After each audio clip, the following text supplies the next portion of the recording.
Hola, bienvenidos a otra exploración en profundidad. Hoy ponemos sobre la mesa un estudio francamente interesante que aborda una pregunta clave en entrenamiento. ¿Importa cómo aplicamos la intensidad, aunque el curro total sea el mismo? Vamos a analizar a fondo el artículo Acute Neuromuscular Fatigue of a Random versus Constant Session of Repeated Standing Long Jumps. Sí, un título un poco largo, pero la idea es potente. Los autores son Sylvain Dotte, Philippe Jiménez y Sidney Grosspret. Y esto se publicó en una revista bastante reconocida, el Journal of Sport Science and Medicine, este mismo año, 2024, en el volumen 23. Exacto. Y lo que hacen es comparar, dos maneras de hacer saltos largos repetidos. Una es manteniendo la intensidad, la longitud del salto, siempre igual. Eso es. Y la otra es variándola salto a salto, de forma aleatoria. Me recuerda un poco a la diferencia entre, el parkour, donde cada salto es distinto, y algo más repetitivo como series en atletismo. Justo. Esa es la inspiración. Comparar esa variabilidad casi caótica de algunos deportes con la práctica más, digamos, controlada y repetitiva. Y aquí la chicha que queremos sacar. ¿Cansa más hacer saltos de intensidad variable? El sistema nervioso lo nota diferente. Y ojo, algo que a mí me parece crucial. ¿Cómo siente la gente cada sesión? Que al final, seguir entrenando depende mucho de esto, ¿no? Totalmente. A veces la percepción es tan importante como el estímulo físico real. Pues venga, vamos a meternos en faena. ¿Cómo plantearon el estudio exactamente? Pues, a ver, lo que hicieron fue enfrentar dos conceptos clásicos del entrenamiento y del aprendizaje motor.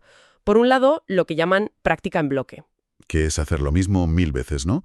Como los 100 saltos esos al 80% que mencionas. Exacto. Repetir, repetir, repetir. Y por otro lado, la práctica aleatoria. Aquí es donde entra la variación. En este caso concreto, cambiaron la intensidad, o sea, la longitud del salto, de forma impredecible para el participante. Entiendo. Como decíamos, parecido a tirar a canasta desde puntos fijos versus moverte por toda la pista. Habilidad cerrada versus habilidad abierta. Justo esa es la analogía. Y esto conecta con la teoría de la interferencia contextual. Una idea que, viene a decir que, aunque variar las cosas pueda hacer que rindas un poquito peor en el momento... Te lías más, ¿no? Sí, puede ser más lioso o difícil al principio, pero la teoría dice que eso, a la larga, mejora el aprendizaje y cómo retienes esa habilidad. Interesante. Pero, ojo, que aquí hay un matiz importante. Este estudio no cambiaba de tarea, siempre era saltar, solo variaba la intensidad de esa única tarea. No es como alternar saltos con sprints, por ejemplo. Vale. Solo la longitud del salto cambiaba. ¿Y cómo lo midieron? ¿Quién participó? Pues reclutaron a 15 jóvenes sanos y con experiencia deportiva, gente activa, y les hicieron pasar por 2 sesiones de entrenamiento, separadas por una semana para que se recuperaran bien. 2 sesiones. Imagino que una de cada tipo. Exacto. Cada sesión duraba hora y media más o menos en total, pero el meollo eran 20 minutos de ejercicio fatigante, 100 saltos largos desde parado, el SLJ, Standing Long Jump. 100 saltos. Uf, eso ya suena a paliza. Hombre, 100 saltos largos seguidos tienen su miga así. Y aquí la diferencia clave. En la sesión constante, que llamaron CO, los 100 saltos eran todos al 80% de la distancia máxima personal de cada uno. Siempre igual. Monótono, quizás. ¿Podría ser? Y en la sesión aleatoria, la RAT, también eran 100 saltos en total, pero divididos. Eran 25 saltos al 65% del máximo, 25 al 75%, 25 al 85% y 25 al 95%. Ah, vale. Distintas intensidades. Y lo importante, presentados en un orden completamente al azar. El participante no sabía si el siguiente salto iba a ser más corto o más largo. Ostras, pero espera, esto es fundamental. En la carga total de trabajo, la distancia total saltada, sumando los 100 saltos, era la misma en las 2 sesiones. Exactamente la misma. Ese fue un punto clave del diseño. Calcularon todo para que la distancia total acumulada fuera idéntica. Así, si encontraban diferencias, serían por la estructura, constante versus aleatoria, no porque una sesión fuera objetivamente más dura que la otra, en términos de volumen. Muy bien pensado. Así aíslas la variable que te interesa. ¿Y qué midieron para ver los efectos de cada tipo de sesión? Pues midieron un montón de cosas, antes y justo después de terminar los 100 saltos. Por un lado, el rendimiento físico más directo. cuánto saltaban verticalmente, el CMJ, Counter Movement Jump, cuánto era su máximo salto horizontal, el SLJ Max, y la fuerza máxima que podían hacer con las piernas empujando contra algo fijo, la MBIC, máxima contracción voluntaria isométrica.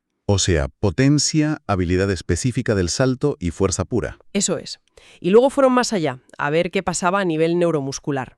Midieron la actividad eléctrica de los músculos del muslo, el cuádriceps, los isquios con MG, mientras hacían esa fuerza máxima. Para ver si el músculo se activaba igual de bien después de la fatiga. Claro. Y también miraron un reflejo, el reflejo rotuliano, el típico golpecito en la rodilla, el T-reflex, para evaluar cambios en la excitabilidad de los nervios a nivel de la médula espinal. Vale, bastante completo a nivel físico y neuro. Y la parte subjetiva, que decíamos que era tan importante. Fundamental, sí. Les pasaron varios cuestionarios. La escala de Borg, la CR-CIAN, para que dijeran cuánto esfuerzo general habían percibido. La típica de 0 a 10, o bueno, la de 100 en este caso. Esa es. También escalas visuales analógicas, unas líneas donde marcaban cosas como cómo de difícil te ha parecido llegar a las marcas, cuánto has disfrutado la sesión, ¿era entretenida o aburrida? El disfrute, directamente medido. Directamente. Y usaron también el NASA Telex, que es un cuestionario más complejo que mide la carga de trabajo percibida en varias dimensiones. Demanda mental, física, temporal, rendimiento percibido, esfuerzo, frustración. Vaya, bastante detallado. Y por último, claro, les preguntaron por el dolor muscular los días siguientes, las agujetas, DOMS. Completísimo. Diseño claro, mediciones exhaustivas. Entonces, vamos al lío. Primera gran pregunta. ¿La sesión aleatoria, con esa mezcla de intensidades, cansó más físicamente? ¿Hubo diferencias en esas medidas de rendimiento y fuerza? Pues mira, aquí llega la primera, digamos, sorpresa del estudio, aunque quizás esperada si piensas en la carga total.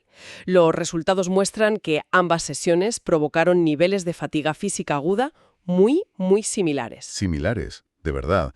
Yo habría pensado que la aleatoria, al tener picos al 95%, quizá cansaría más. Pues no fue así según sus datos. Por ejemplo, la altura del salto vertical, el CMJ, que es un buen indicador de la fatiga neuromuscular en las piernas, disminuyó de forma significativa después de ambas sesiones, más o menos un 5% de media. Vale. O sea, las dos sesiones cansaron, eso está claro. Sí, el protocolo funcionó. Indujo fatiga. Y lo mismo pasó con la fuerza máxima isométrica, la MBIC. También bajó bastante después de los 100 saltos en ambos grupos, de unos 448 newtons de media a unos 399. Una bajada considerable. Desde luego. Pero lo crucial, lo que responde a tu pregunta. No hubo diferencias significativas en cuánto bajaron estas medidas entre la sesión aleatoria y la constante. La magnitud de la fatiga, medida así, fue prácticamente la misma. O sea que para el cuerpo, a nivel de potencia y fuerza máxima, el esfuerzo acumulado fue muy parecido. Daba igual si los saltos eran clónicos o variados. Exactamente. Siempre y cuando, recordemos, la carga total fuera idéntica. La estructura en sí misma no pareció añadir fatiga física medible en estos parámetros. Curioso. ¿Y qué pasó con el propio salto largo, el SLJ Max? Si estaban más fatigados, saltarían menos, ¿no? Pues aquí otro dato interesante. La distancia máxima del salto largo, SLJ Max, no disminuyó significativamente después de ninguna de las dos sesiones. ¿Cómo? ¿Pero no se habían fatigado? Habían perdido fuerza y altura de salto vertical. Sí. Es contraintuitivo a primera vista. Los autores proponen una explicación bastante lógica. Es posible que durante los 100 saltos de la sesión, los participantes, sin darse cuenta, fueran puliendo un poco su técnica específica para el SLJ. Aprendiendo mientras se cansaban. Algo así. Quizás empezaron a usar mejor el balanceo de los brazos, que se sabe que ayuda mucho en el salto de longitud. Y esa pequeña mejora técnica pudo haber compensado la fatiga muscular que sí que existía. Al final, el resultado neto fue que su salto máximo no empeoró. Tiene sentido, sí. Una especie de aprendizaje motor intrasesión. Vale, pues parece que en lo físico la cosa quedó bastante igualada. Y si miramos más adentro, a nivel de nervios, de señales eléctricas, ¿el sistema neuromuscular reaccionó distinto? Pues analizaron eso con la electromiografía, EMG, durante la prueba de fuerza máxima. Una menor señal, EMG, con el mismo intento de esfuerzo máximo, suele interpretarse como fatiga central. como que el comando desde el cerebro o la médula no llega tan fuerte, ¿no? Exacto, una menor activación voluntaria. Y encontraron que la señal EMG, la amplitud, disminuyó significativamente después de ambas sesiones, un 21% de media más o menos, indicando fatiga de origen central en los dos casos. Vale, fatiga central en ambas. ¿Y la comparación entre ellas? Pues, de nuevo, sin diferencias significativas entre la sesión aleatoria y la constante. La magnitud de esa fatiga central inducida fue similar en ambas condiciones. Vaya. Empieza a perfilarse un patrón claro de similitud en lo fisiológico, ¿eh? Totalmente.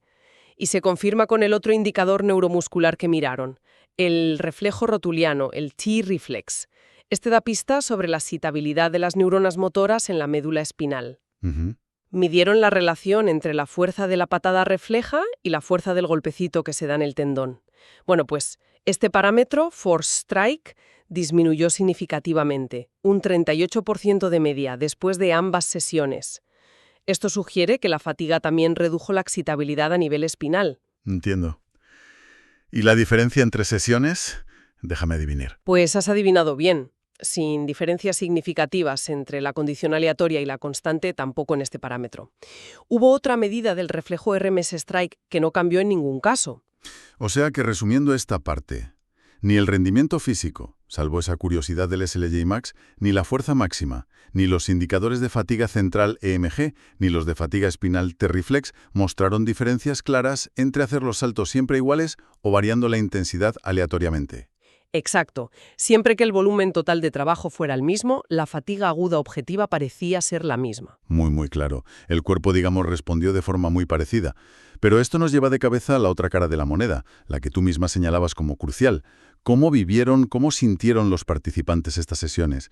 Porque si cansan igual, pero una es un rollo y la otra no, eso cambia todo. Pues aquí es donde la cosa cambia radicalmente. En la percepción subjetiva, las diferencias fueron notables y, en varios casos, estadísticamente muy significativas. A ver, cuenta, ¿qué fue lo más llamativo? Pues empecemos por el disfrute, algo clave para la adherencia al entrenamiento, como bien decías. Fundamental, si no te gusta no vuelves. Pues la sesión aleatoria, RA, fue percibida como significativamente más entretenida y, por lo tanto, menos aburrida que la sesión constante, CO. Utilizaron una escala visual específica para esto, y las puntuaciones fueron mucho más altas para la sesión aleatoria. La diferencia era clara, P igual a 0.003. Hombre, eso sí que me lo creo.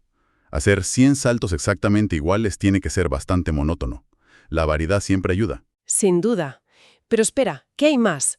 No solo fue más entretenida, sino que los participantes sintieron que habían realizado la tarea con más éxito durante la sesión aleatoria. Más éxito. ¿Cómo midieron eso? Era una de las preguntas del cuestionario NASA-TLX que evalúa la percepción del propio rendimiento. Y sí, puntuaron significativamente más alto en éxito percibido después de la sesión aleatoria, P igual a 0.032. Qué curioso. Se sintieron más capaces o que lo habían hecho mejor. Quizás porque al tener objetivos variables, saltos más cortos, saltos más largos, tenían más oportunidades de acertar o sentirse competentes en distintos niveles, en lugar de luchar siempre contra el mismo 80%. Es una interpretación muy buena, sí. La variedad de metas podría haber generado más momentos de feedback positivo interno. Tiene sentido. ¿Alguna otra diferencia subjetiva? Hubo una tendencia a que la sesión aleatoria se percibiera como un poquito más demandante mentalmente. No llegó a ser estadísticamente significativa, P igual a 0.069, pero casi. Bueno, eso también parece lógico, ¿no? Tienes que estar más pendiente de a ver qué salto toca ahora, ajustar el esfuerzo. No es tan automático como repetir lo mismo 100 veces. Correcto, requiere un puntito más de atención y ajuste cognitivo. Vale. ¿Y la percepción general de fatiga, el RPE, con la escala de Borg, también fue diferente? Pues aquí volvemos a la similitud. La percepción general de fatiga aumentó significativamente después de ambas sesiones. Lógicamente, estaban cansados. Pero el análisis estadístico, una ANOVA, no encontró una diferencia significativa en cuánto aumentó esa percepción entre la sesión aleatoria y la constante. O sea, que aunque una fuera más divertida y sintieran que lo hacían mejor, y quizás un pelín más exigente mentalmente, al final del día se sentían igual de reventados en general. Eso es lo que parece indicar la escala de Borg global, sí. Y tampoco encontraron diferencias significativas en cómo de difícil percibieron alcanzar las marcas de salto en cada condición, ni en el nivel de dolor muscular o agujetas DOMS que reportaron en los días posteriores. Increíble. Entonces, tenemos un empate técnico clarísimo en la fatiga física y neuromuscular medida objetivamente, y también en la percepción global de fatiga y dolor muscular. Pero una victoria, también muy clara, para la sesión aleatoria en la experiencia subjetiva, más entretenida y mayor sensación de éxito. Vale, pues con todo esto sobre la mesa, ¿qué significa? ¿Cuál es la aplicación práctica de estos hallazgos? ¿La gran lección? Pues la gran lección, yo diría, es que parece que podemos introducir variabilidad en la intensidad de un ejercicio repetitivo, como estos saltos, sin que eso suponga necesariamente un coste adicional en términos de fatiga física o neuromuscular aguda, al menos en una sola sesión. Siempre y cuando controlemos que la carga total sea la misma, claro. Exacto. Esa es la condición clave. Y la gran ventaja, la recompensa por introducir esa variabilidad, parece ser puramente psicológica o perceptiva. Una sesión mucho más llevadera, más entretenida, y que además te deja con la sensación de haberlo hecho bien. Precisamente. Y esto tiene una aplicación directa y muy potente para entrenadores y deportistas. El propio estudio lo menciona. Puede ser una estrategia genial para combatir la monotonía. Claro, en esas fases de entrenamiento donde toca hacer mucho volumen del mismo ejercicio, que a veces se hacen eternas. Exacto. Introducir este tipo de variaciones aleatorias de intensidad, manteniendo la carga global, podría ser clave para mejorar la adherencia a largo plazo, la motivación, el estado de ánimo del deportista, sin miedo a estar pasándote de carga física inmediata. Me vienen a la cabeza aplicaciones. Se podría probar en series de pesas. Variar un poco el peso en cada repetición, de forma aleatoria, dentro de un rango objetivo manteniendo la media.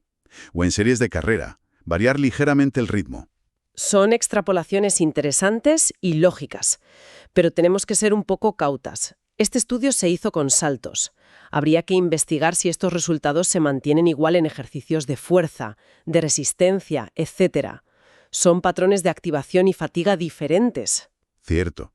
Cada ejercicio es un mundo. Y otro punto importante que recalcan los autores, esto era una aleatoriedad planificada por ellos.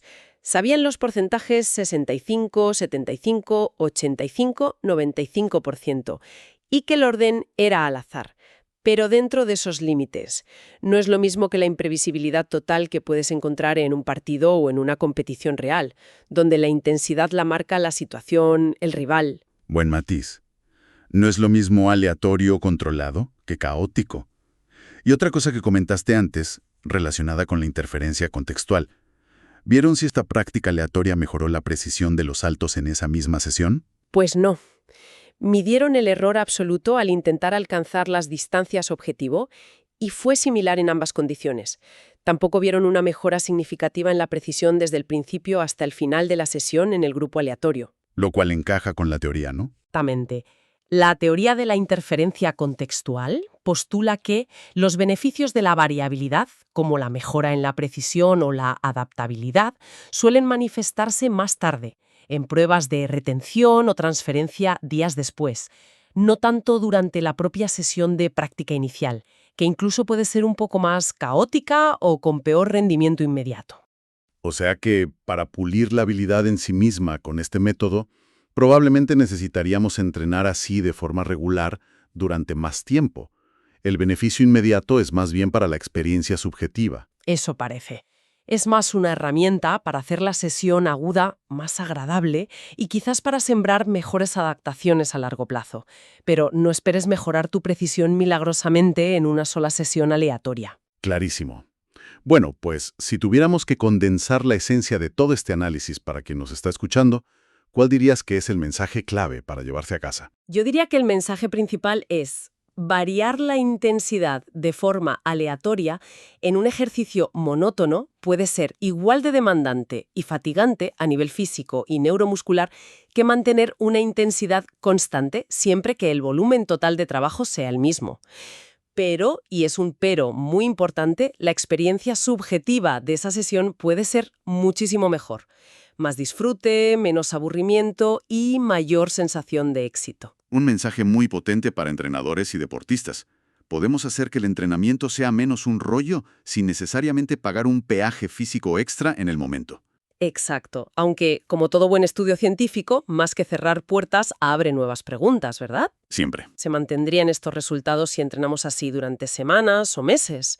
¿Veríamos entonces diferencias en las adaptaciones físicas o esa mejora en el aprendizaje motor que predice la teoría?